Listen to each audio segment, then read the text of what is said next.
नमस्कार फ्रेंड्स, इस बार मैं आपके लिए काफ़ी बेहद बेहतरीन उपयोगी महत्वपूर्ण चीज़ें लाई हुई बिहार बोर्ड क्लासेस से रिलेटेड है। इसमें बेहद कंपटीशनल प्रश्न उत्तर जो बोर्ड की परीक्षा के साथ साथ सैनिक स्कूल बालिका विद्यापीठ PHU स्कॉलरशिप इंटेलिजेंट आदि परीक्षा में पूछी जाती है। ये सारे प्रश्न उत्तर व्यवहारिक और बेसिकली भी है जो सबके लिए जानना अनिवार्य है। जैसे बाल लीला शीर्षक कविता किनकी रचना है? सूरदास जी की। बाल लीला शीर्षक पाठ में किसका वर्णन है? बाल भगवान श्री कृष्ण चाक चतुर्थ का वर्णन है। सूरदास जी अनन्य भक्त थे। किनके अनन्य भक्त थे? भगवान श्री कृष्ण के।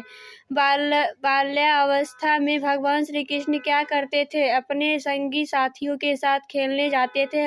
पास पड़ोस के घरों में जाकर दही मक्खन चुराकर खाते, सबको खिलाते थे।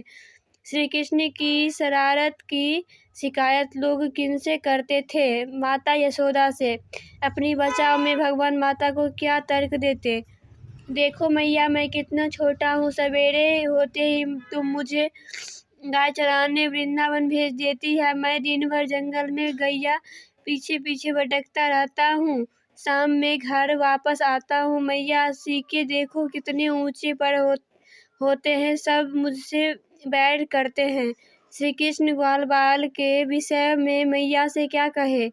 मैया, ये ग्वाल बाल सब मेरे पीछे पड़े हैं, मुझे बदनाम करने के लिए जबरदस्ती मेरे मुंह में मक्खन लेप देते हैं। मैया तू कितनी भोली है, इनके बातों पर विश्वास कर लेती है। बाल भगवान श्री कृष्ण मैया पर क्या आरोप मढ़ देते? हे मैया, मेरे प्रति तुम्हारे मन में कुविचार कैसे आ गई? शायद तुम मुझे दूसरे का पुत्र जानकर ये सब सोचती हो। भगवान श्री कृष्ण रुष्ट होकर मैया से क्या कहते थे?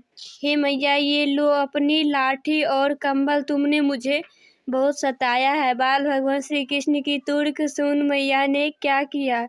मुस्कुराकर अपने लल्ला कृष्ण को गोद में उठा लिया।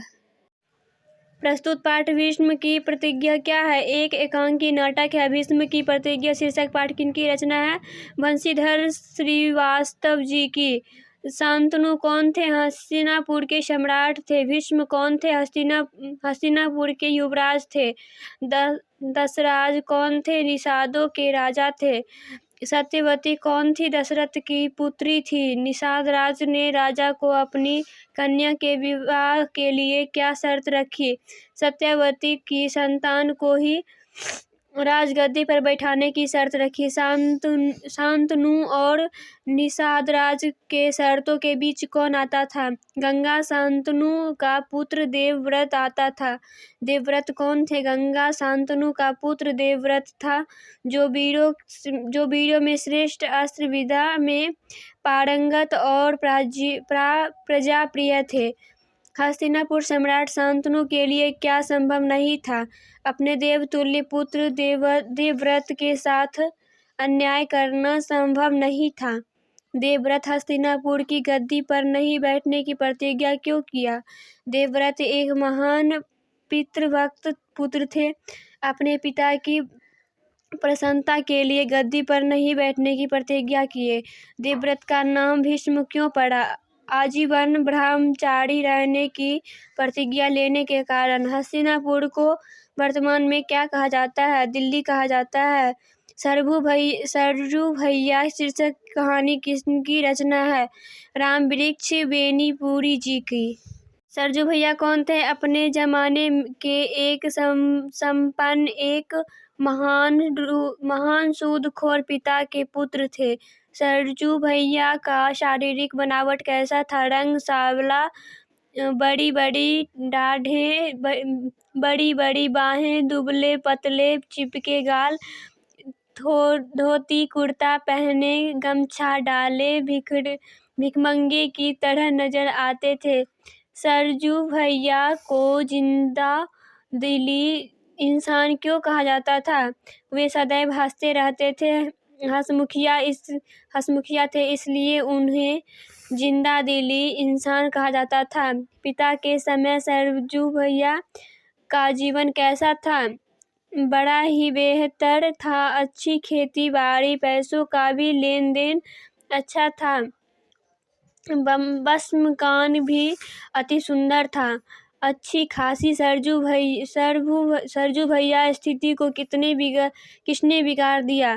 प्रकृति ने बिगाड़ दिया। भूकंप से घर मकान टूट गया। बाढ़ और सुखाड़ से सबकी खेती नष्ट हो गई। सरजू भैया को कितनी लड़कियां थी? 5। पत्नी के मरने के बाद लेखक की मौसी ने सरजू भैया से क्या कहा? सरजू भैया, बउआ, तुम एक दूसरी शादी कर लो जिससे तुम्हारा वंश चल जाएगा। लेखक की पत्नी कौन थी? रानी। रहीम के दोहे शीर्षक कविता किनकी रचना है? संत कवि रहीम की। कवि के अनुसार अपने मन की व्यथा को क्या करना चाहिए? दूसरे के सामने नहीं उजागर करना चाहिए। प्रेम रूपी बंधन को क्या नहीं करना चाहिए? हंसी खेल मजाक में नहीं तोड़ना चाहिए।